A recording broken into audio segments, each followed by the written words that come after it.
Captain Jake Morrison stood in the communication room of the Starship Defender, staring at the message that had just arrived from deep space. The blue glow of the holographic display cast strange shadows on his weathered face as he read the words, again. After 30 years of silence from the galaxy beyond Earth, someone was finally talking to them. The message came from something called the Galactic Convergence Council. Jake had heard whispers about this group from the few alien traders, who occasionally visited Earth's outer colonies. They were supposedly the rulers of known space, a collection of advanced alien species who decided which worlds could join their exclusive club and which ones had to stay alone in the dark. Ambassador Vexthon of the Zelthari Empire had sent the message.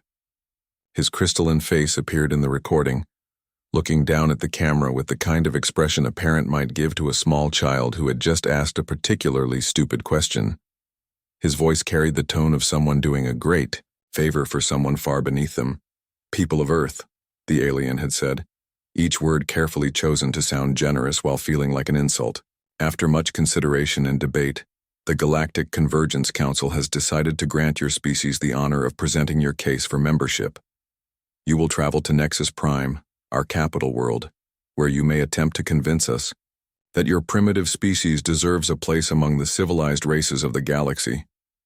Jake shook his head as the message continued. The alien spoke about humanity the way someone might talk about a pet that had learned a new trick. Every sentence dripped with the assumption that humans were barely intelligent enough to understand what was being offered to them. The so-called invitation was really just a chance for the Council to look down on Earth's representatives and feel superior about themselves. But Jake had been a soldier before he became a starship captain, and he knew an ambush when he saw one. This was not a real invitation. This was a trap designed to humiliate humanity in front of the entire galaxy. The Council wanted to prove that humans were too stupid, too weak, and too primitive to deserve respect. They planned to make Earth's people look like fools in front of every alien species that mattered. The communication room door slid open, and Dr. Lisa Harper walked in. She was Earth's best expert on alien cultures, a woman who had spent years studying every scrap of information that came from beyond the solar system. Her brown hair was tied back in a simple ponytail, and her green eyes showed the kind of intelligence that made other people nervous. She had been listening to alien radio signals since she was a teenager, learning their languages and trying to understand how they thought. "I heard the message," she said, crossing her arms as she looked at the frozen image of Ambassador Vexthon. "They think we're going to show up and beg them to let us join their little club." Jake nodded. "What do you think about this council?" Lisa smiled, but there was no warmth in it. "I think they have no idea what they're dealing with. I've been tracking their communications for months. They've been planning this as entertainment. They want to watch us fail so they can feel better about themselves." The door opened again and Commander Alex Chen stepped inside. He was a military strategist who had studied every war Earth had ever fought, from ancient battles with swords and shields to modern conflicts in space. His black hair was cut short in military style, and his dark eyes missed nothing. He had the kind of mind that could look at any situation and find 17 different ways to win. "The Council made a mistake," he said without being asked. "They sent us detailed information about the meeting location, security procedures, and who would be attending. They think they're being helpful, but they just gave us intelligence on every major alien species in known space." Ambassador Patricia Wells joined them a moment later.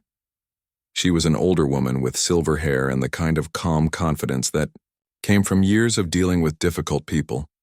She had negotiated treaties with hostile nations on Earth and had never failed to get what her people needed.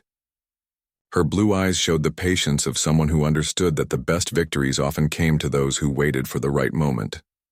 "I've been studying the cultural files Alex gathered," she said. "These aliens think in very predictable ways. They believe that advanced technology makes them superior to everyone else. They assume that because we're newer to space travel, we must be inferior in every way that matters." Jake looked at his team and felt something that might have been pride. These three people represented the best of what humanity had to offer. Lisa understood alien minds better than the aliens understood themselves. Alex could find weaknesses in any enemy. Patricia could convince anyone of anything if she put her mind to it. "So we're going to this meeting," he said. It was not a question. "Of course we are," Patricia replied. "But we're not going as beggars hoping for scraps from their table. We're going as representatives of a species that has survived every disaster this universe could throw at us." Lisa was already pulling up files on her portable computer. "I've been collecting data on human history, culture, and achievements. Not the sanitized version we usually show to outsiders, but the real story. Everything we've done, good and bad, and how we survived it all." Alex nodded. "I have complete records of every human military conflict, including detailed analysis of tactics and strategies. I also have intelligence reports on the military capabilities of every council species." Patricia smiled. "Then we have everything we need. We'll go to their meeting and give them exactly what they're expecting. A presentation about humanity." Jake understood what she meant. The council expected humans to show up with hat in hand, desperately trying to prove they deserved acceptance. They expected begging and pleading and promises to be good little primitives who would follow orders and stay quiet. Instead, they were going to get something very different. They were going to get the truth about what humans really were, delivered by people who had no intention of asking for anything. The council wanted entertainment. Jake and his team were going to give them an education instead. "How long do we have to prepare?" he asked. 2 weeks to reach Nexus Prime," Patricia answered. "More than enough time to prepare our materials and plan our approach." Jake looked at each of them again. "This could go very badly. They have the power to make life difficult for Earth." Lisa laughed. "Captain, they already think we're primitives who don't matter. How much worse can it get?" Alex was studying tactical displays on his tablet. "Besides, they invited us. They want to see what humans are capable of. I think we should show them." Patricia was already making notes for her presentation. "They expect us to come begging. Instead, we're going to come teaching. By the time we're finished, they're going to understand exactly what kind of species they've been ignoring." Jake felt the familiar sensation of pieces falling into place.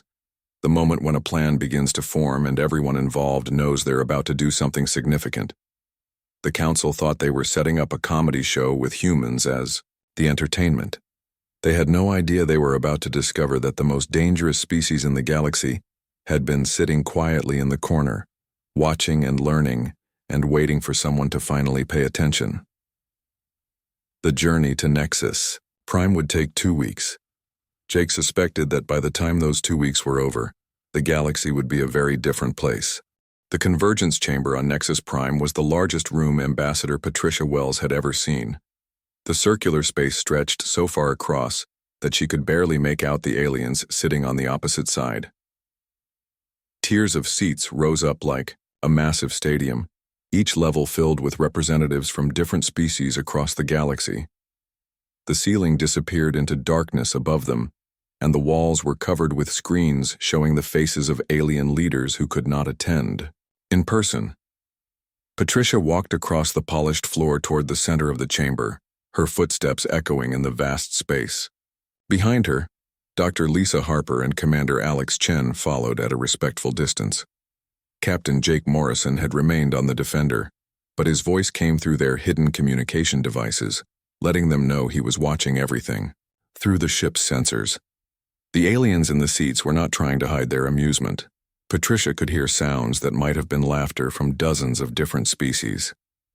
The crystalline Zeltari made tinkling sounds like wind chimes. The insect-like Keth clicked their mandibles in rapid bursts. The gaseous Netheri pulsed with colors that shifted from blue to green to purple. The reptilian Saurok hissed and showed their teeth. At the highest tier of seats, Council Prime Zekthor of the Zelthari Empire stood up. His crystalline body caught the light from the chamber's illumination system and scattered it in rainbow patterns across the walls. He was easily 3 times taller than any human, and his voice carried the authority of someone who had never been told no. "Welcome, creatures of Earth," he said, and the word creatures was clearly chosen to sting. "We have gathered here today to witness something truly remarkable. A primitive species, barely evolved from hunting and gathering, wishes to join the most advanced civilizations in known space." More laughter rippled through the chamber. Patricia kept her face calm and waited. She had expected this kind of treatment, and she was prepared for much worse. Zekthor continued his speech, gesturing with arms that looked like living crystal sculptures. Let us examine what these humans have accomplished in their brief existence. They live for less than 100 of their planet's years. Their fastest ships move at barely 10% of light speed. Their weapons are crude projectile devices that would be useless against any civilized military force.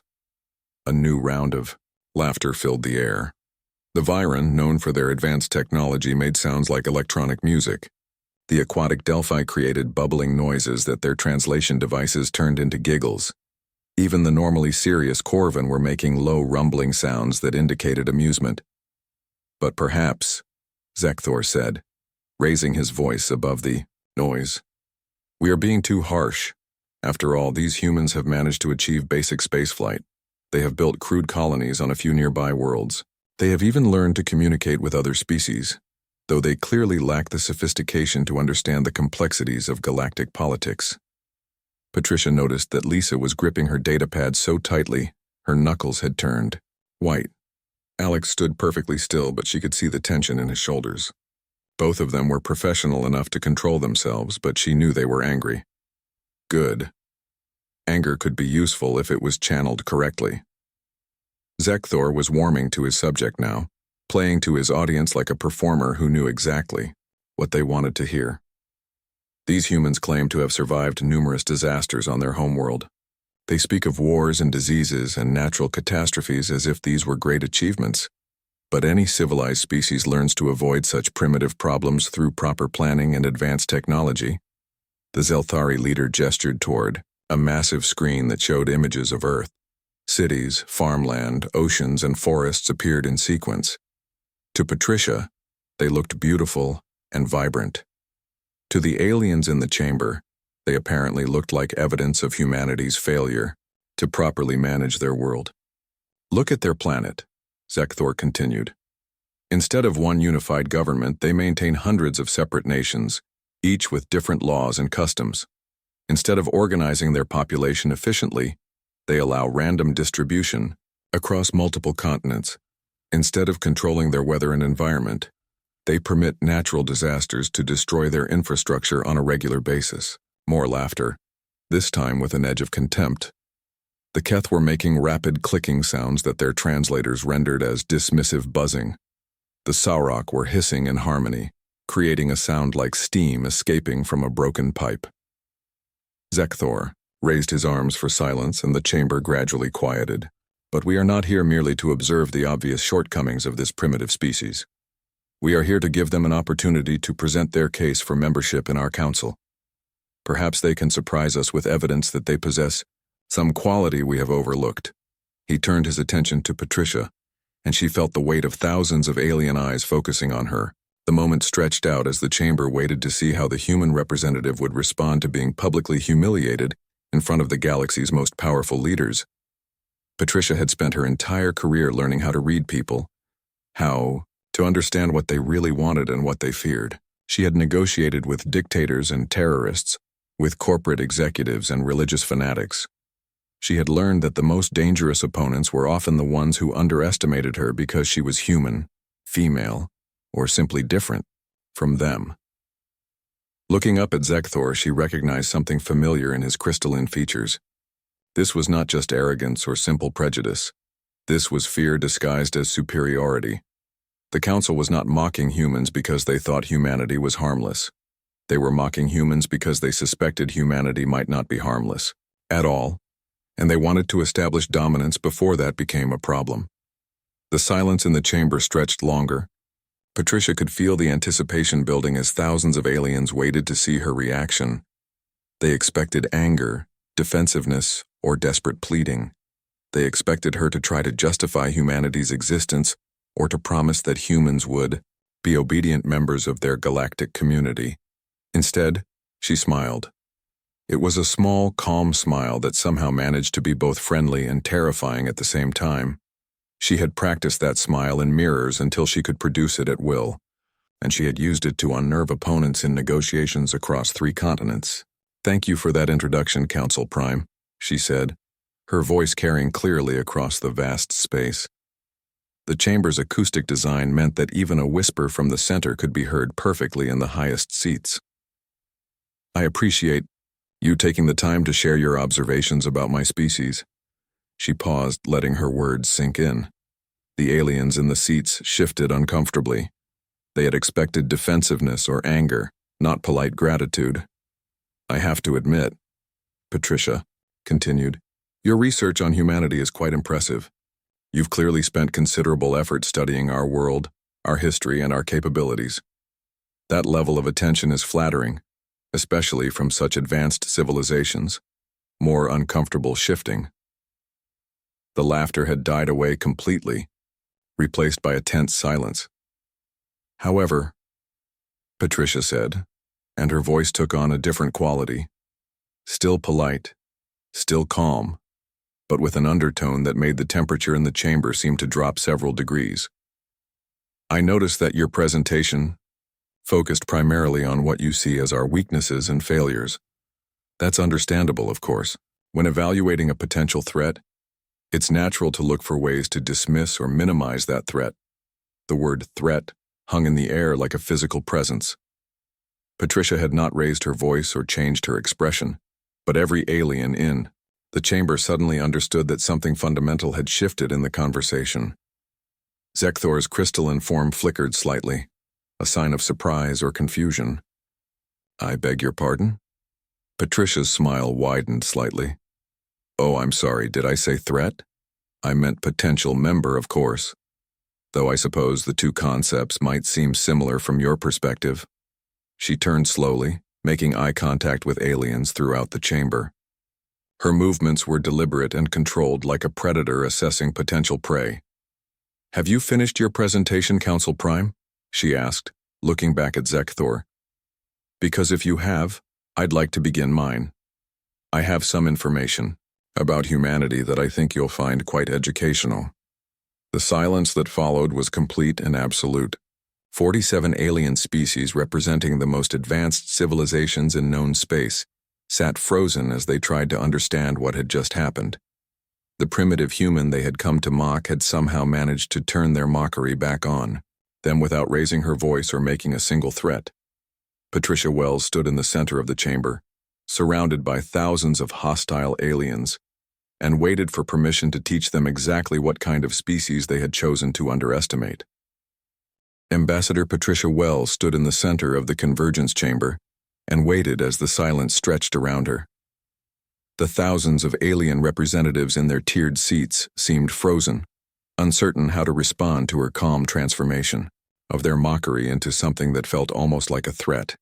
She could see Zekthor's crystalline form flickering, with what she had learned was the Zelthari equivalent of nervous energy.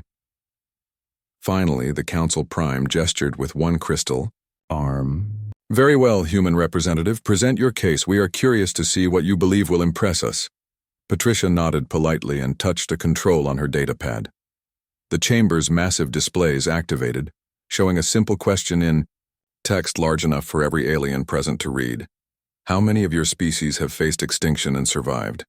She let the question hang in the air for a moment, watching as aliens throughout the chamber turned to look at each other. The comfortable laughter had died away completely, replaced by uncertain whispers in dozens of different languages.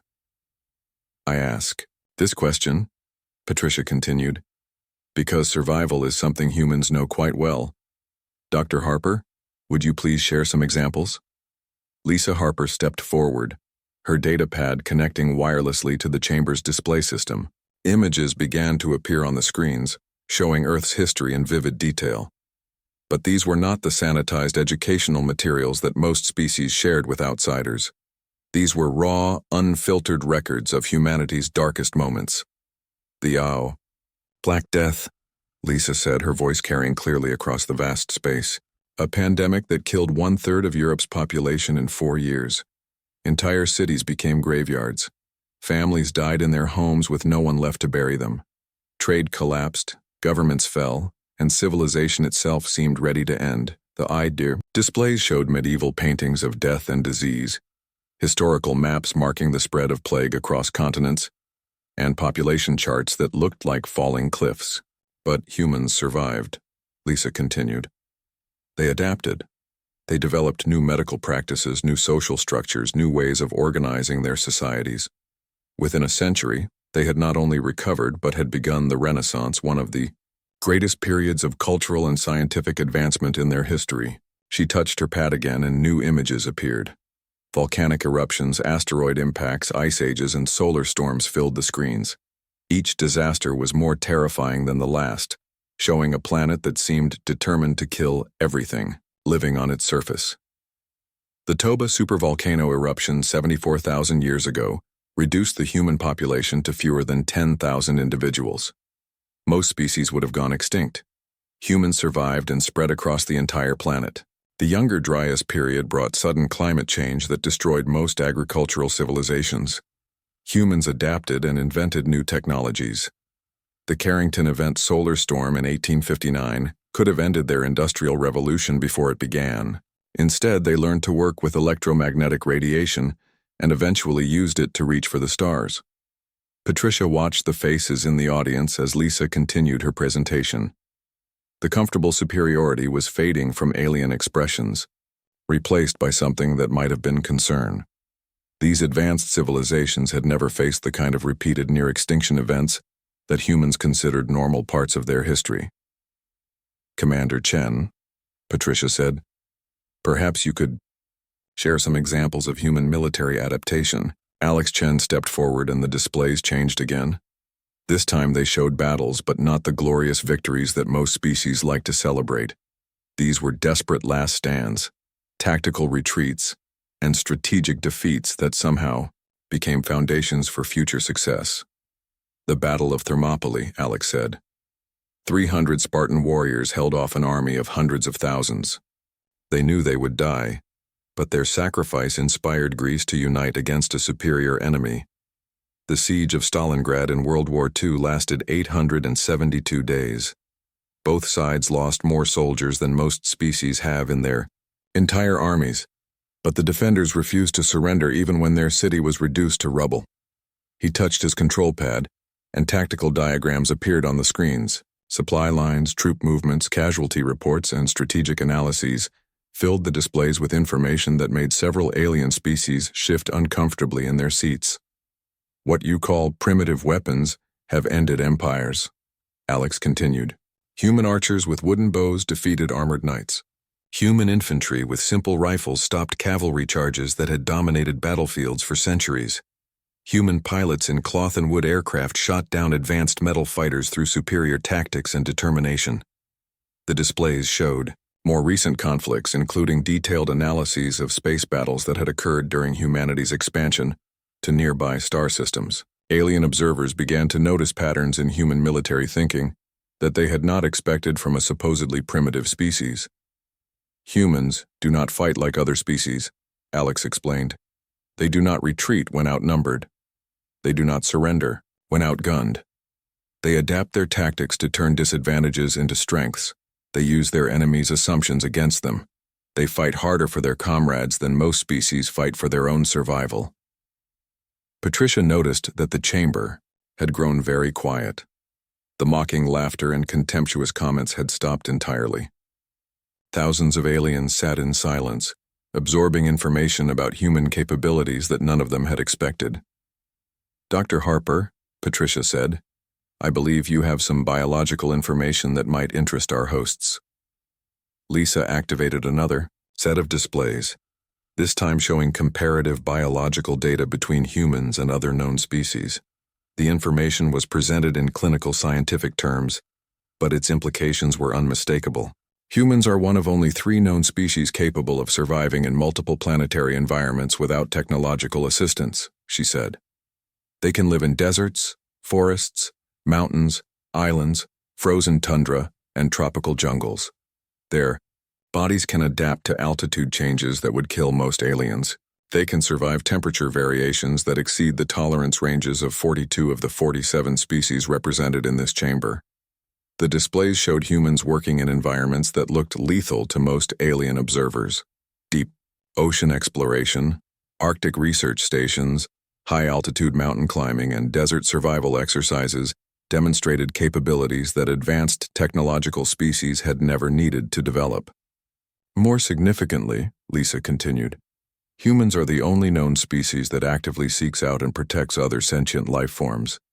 Their history includes countless examples of individuals and groups risking their lives to save beings that are not genetically related to them. They have spent enormous resources studying and preserving endangered species on their own world. Their first instinct upon meeting alien life is typically to establish peaceful communication rather than to assess military threats. This last statement caused visible agitation among several alien species. The Sarok began hissing in low tones. The Keth started clicking their mandibles in rapid, nervous patterns. The Viron's technological displays flickered with what appeared to be defensive calculations. Patricia smiled as she watched their reactions. I can see that some of you find this information surprising. Perhaps you expected humans to be more like your own species in their approach to interstellar relations. She paused to let that implication sink in before continuing. But I think the most important thing you need to understand about humans is something that cannot be easily measured or displayed on these screens. It is something that has allowed them to survive every extinction event, win every war they were determined to win, and spread across their solar system despite having what you consider primitive technology. The silence in the chamber was now complete. Every alien present was focused entirely on Patricia's words, waiting to hear what she would say next. Humans refuse to accept defeat, she said simply. Not just in war or in the face of natural disasters, but in any situation where something they care about is threatened. They will try impossible solutions, attempt strategies that have never worked before, and continue fighting long after any reasonable species would surrender. This is not courage or stupidity, though it may appear to be both. This is simply how human minds work when they encounter a problem that matters to them. She gestured toward the displays, which now showed images of human achievements that had been considered impossible when they were first attempted. Spaceflight, disease eradication, technological innovations, and social reforms that had changed their entire world. You see humans as primitive because they lack some of your advanced technologies, Patricia continued. But they reached their current level of development in a fraction of the time it took most of your species. They did this while surviving multiple near-extinction events and fighting constant wars among themselves. They accomplished in 10,000 years what most civilizations take 50,000 years to achieve. The implications of this statement rippled through the chamber like a shockwave. If humans could develop so rapidly under such adverse conditions, what might they accomplish with access to advanced galactic technology and peaceful conditions? Council Prime Zekthor's crystalline form was flickering more rapidly now, casting unstable rainbows across the walls of the convergence chamber. The comfortable arrogance that had marked the beginning of this session was gone, replaced by something that Patricia Wells recognized as barely controlled panic. The alien leader raised one crystal arm and the chamber's displays went dark. Enough, he said, his translated voice carrying harmonics that suggested strain. This is merely primitive boasting designed to impress us with tales of survival and adaptation. Every species has faced challenges and overcome them. This proves nothing about human worthiness to join civilized galactic society. He gestured broadly toward the assembled aliens in their tiered seats. We have heard your stories of war and disaster, human representative. But wars are the products of primitive minds that cannot solve problems through rational discussion. Disasters are what happen to species too backward to control their environment properly. These are not achievements to celebrate, but failures to evolve beyond barbaric thinking. A murmur of agreement rippled through some sections of the chamber. Several alien species made sounds that their translators rendered as approval or relief. They wanted to believe that their initial assessment of humanity had been correct, that these disturbing revelations could be dismissed as the desperate exaggerations of an inferior species.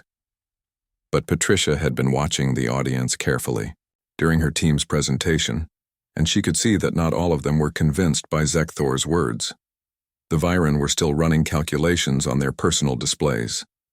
The aquatic Delphi were exchanging rapid clicks that suggested intense discussion.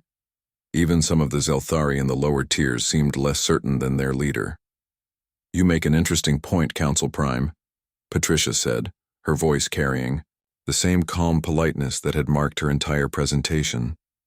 It's true that advanced civilizations should be able to avoid the problems that have plagued humanity throughout our history. Superior technology and rational thinking should indeed prevent wars, disasters, and other such primitive difficulties. She paused and smiled, and something about that smile made the temperature in the chamber seem to drop several degrees. Which is why I find it so curious that you know so much about human military capabilities, survival techniques, and adaptive strategies. After all, if your species have evolved beyond such barbaric concerns, why would you need detailed intelligence on how humans conduct warfare? The silence that followed was profound. Thousands of aliens sat frozen as the implications of her words sank in. Patricia had just pointed out something that no one had wanted to acknowledge. The only reason the Council would have such detailed information about human military and survival capabilities was if they considered humans a potential threat. Dr. Harper, Patricia continued, would you please share the intelligence files that Commander Chen discovered during our journey here? Lisa's fingers moved across her data pad, and the chamber's displays came back to life. But instead of showing more information about humanity, they now displayed detailed files about every species represented in the Council. Military strengths and weaknesses, economic vulnerabilities, political tensions, technological limitations, and strategic assessments filled the screens in exhaustive detail.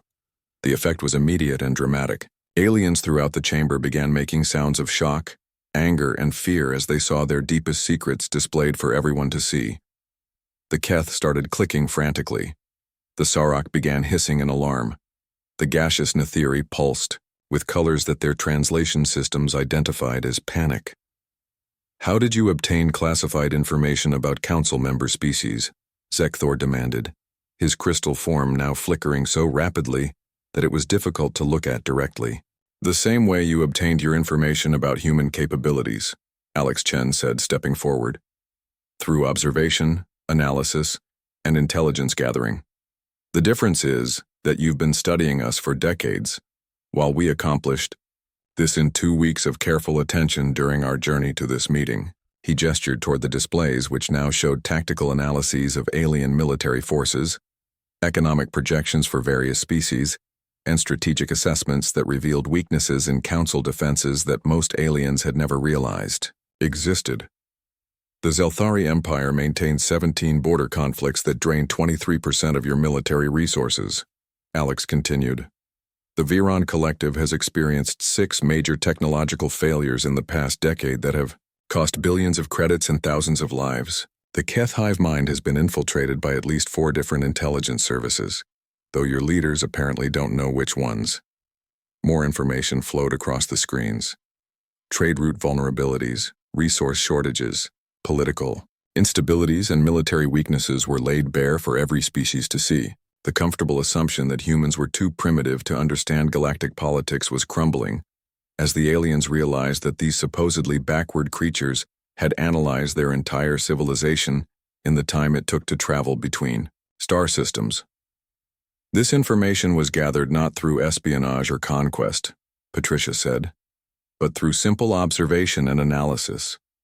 We listened to your public communications, studied your commercial transactions, and observed your diplomatic interactions. Everything you see here came from sources that you make freely available to anyone with sufficient intelligence to understand what they're looking at. The implications hung in the air like a physical presence. If humans could gather this much strategic intelligence through passive observation, what could they accomplish with access to the Council's internal communications and databases? You see us as primitives, Patricia continued, but primitives don't analyze 47 different alien civilizations and identify strategic vulnerabilities in each one during a casual journey between worlds.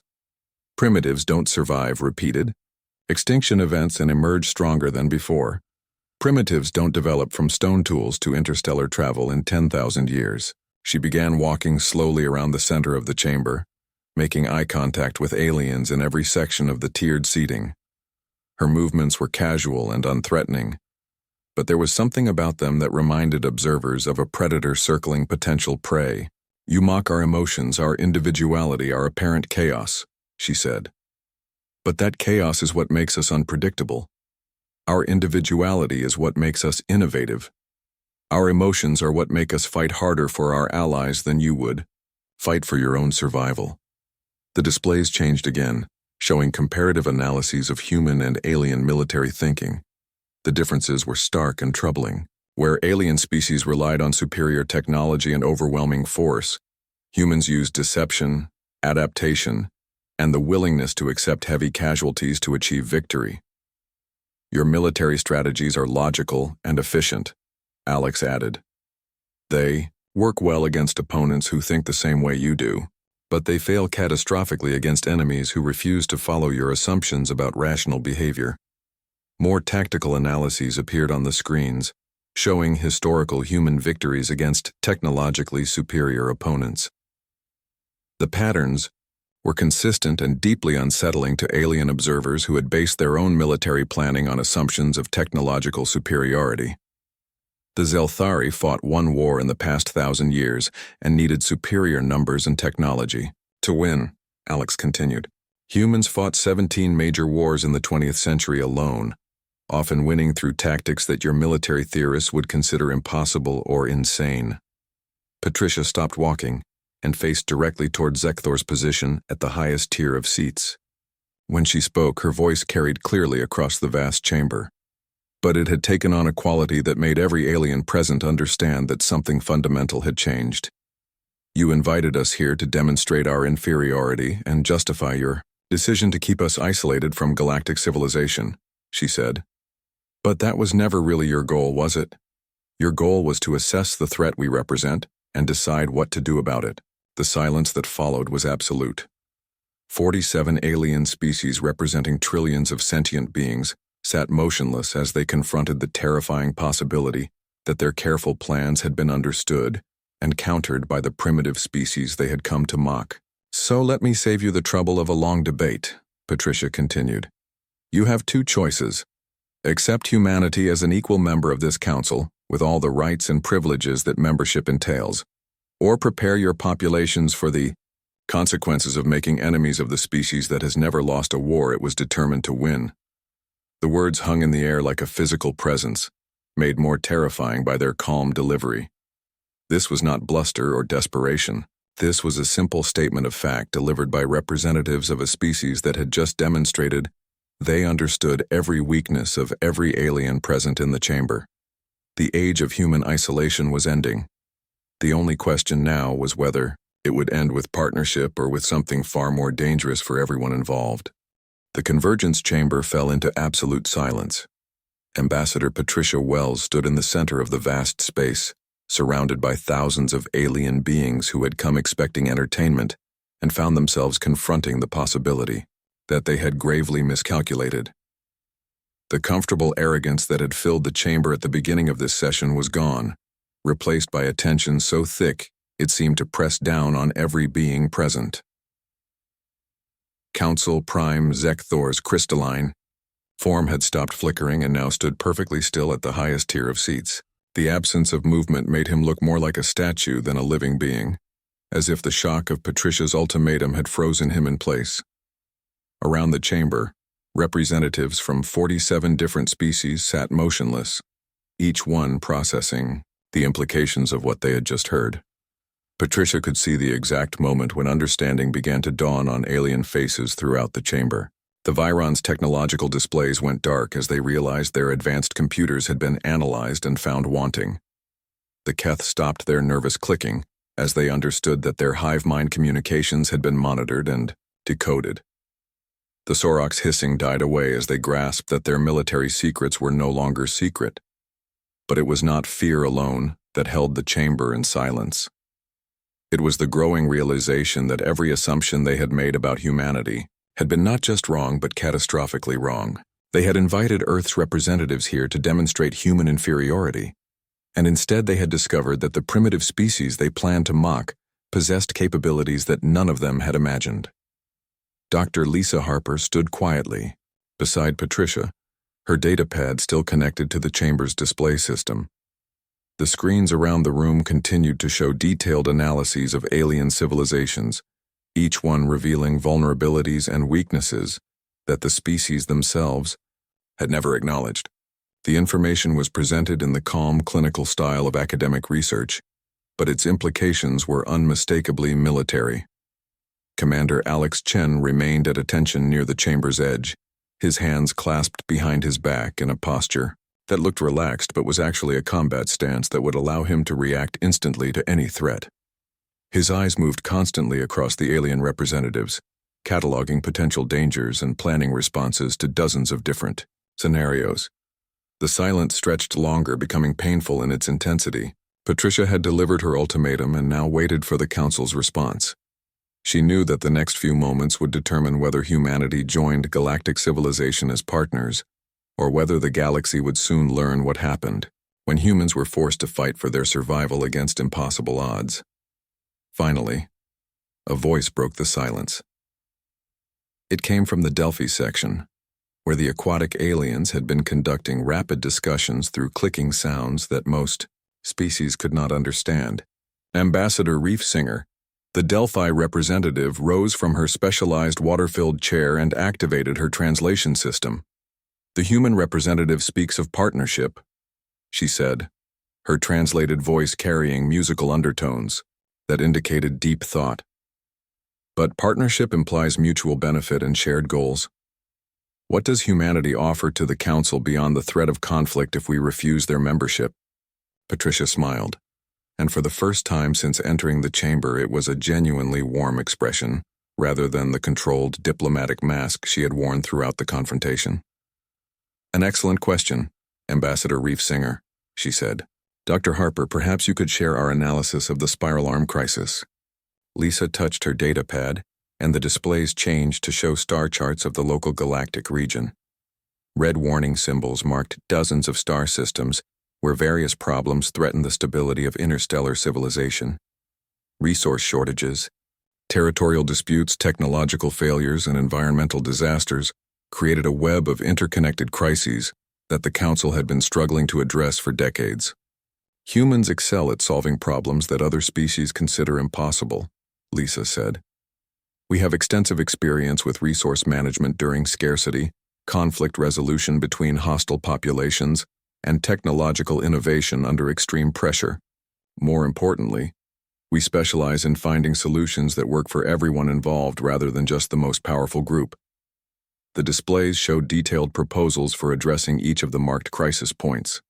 The solutions were creative, unconventional, and based on human approaches to problem solving that alien civilizations had never considered. More significantly, the proposals showed how human methods could be adapted to work within existing alien social and political structures. "The Keth hive mind has been struggling with individuality emergence among younger generations," Lisa continued. "Human experience with balancing individual rights and collective needs could help develop new social structures that satisfy both requirements. The Viron Collective has been unable to solve recurring technological failures that result from over-reliance on automated systems. Human methods of combining technological and biological approaches could provide redundancies that prevent cascade failures." More examples appeared on the screens. Each proposal addressed a specific problem that one or more Council species had been unable to solve, and each solution drew on human experience with similar challenges. The presentations were thorough, practical, and based on proven methods, rather than theoretical speculation. "But perhaps most importantly," Patricia said, taking control of the conversation again, "humans offer something that advanced galactic civilization has apparently forgotten how to do. We offer the willingness to risk everything to protect others, even when those others are not genetically related to us." She gestured toward a new set of displays that showed human rescue operations, disaster relief efforts, and military interventions, conducted solely to protect innocent populations. The images were powerful and moving, showing humans risking their lives for alien refugees, sacrificing their resources to aid struggling colonies, and fighting against superior enemies to defend civilizations that could offer nothing in return. "Your species have achieved technological marvels and created peaceful societies through rational planning and efficient resource management," Patricia continued. "But in doing so, You have lost the ability to act irrationally in defense of principles that cannot be quantified or measured. You have eliminated the chaos and unpredictability that you see as primitive weaknesses, but that chaos is also the source of innovation, adaptation, and the willingness to attempt impossible solutions. The chamber remained silent, but Patricia could see that her words were having an effect. Alien representatives were exchanging glances, making subtle gestures, and conducting quiet conversations that suggested intense internal debate. Council Prime Zekthor finally moved, his crystalline form shifting as he prepared to speak. But, before he could say anything, Ambassador Reefsinger spoke again. The Delphi Collective votes to accept human membership in the Council, she said clearly. We have reviewed the evidence presented and concluded that humanity would be a valuable addition to our civilization. A ripple of surprise moved through the chamber. The Delphi had just broken ranks with the expected unanimous rejection of human membership, and their decision carried significant weight because they were known for careful analysis rather than emotional decisions. Other voices began to speak from different sections of the chamber. The Corvan delegate expressed support for human membership. Several of the smaller species announced their agreement. Even some of the Viron representatives indicated cautious approval. Zekthor watched his carefully planned demonstration of human inferiority collapse as species after species declared their support for Earth's membership in the Council. The crystalline being who had begun this session with such confidence now faced the possibility that his own arrogance had created the very outcome he had sought to prevent. The vote will be recorded, he said finally, his translated voice carrying undertones of defeat. All those in favor of accepting humanity as a full member of the Galactic Convergence Council. The response was not quite unanimous, but it was overwhelming. 43 of the 47 species voted in favor of human membership. Only the Zelthari and their closest allies maintained their opposition, and even among them, several representatives abstained rather than vote against humanity. Patricia Wells stood in the center of the chamber as the vote was tallied and recorded. She had come here knowing that the Council planned to humiliate humanity, and she was leaving with full membership in the galaxy's most powerful organization. But more than that, she had fundamentally changed how every alien species would view humans from this moment forward. The mockery that had begun this session had ended in silence, but it was not the silence of defeat. It was the silence of a galaxy, suddenly aware that the most dangerous species in known space had just chosen to be allies, rather than enemies. The comfortable assumptions that had governed interstellar politics for millennia were gone, replaced by the knowledge that humanity would now be a major player in galactic affairs. As the human delegation prepared to leave the chamber, Patricia looked up at the thousands of alien faces watching their departure.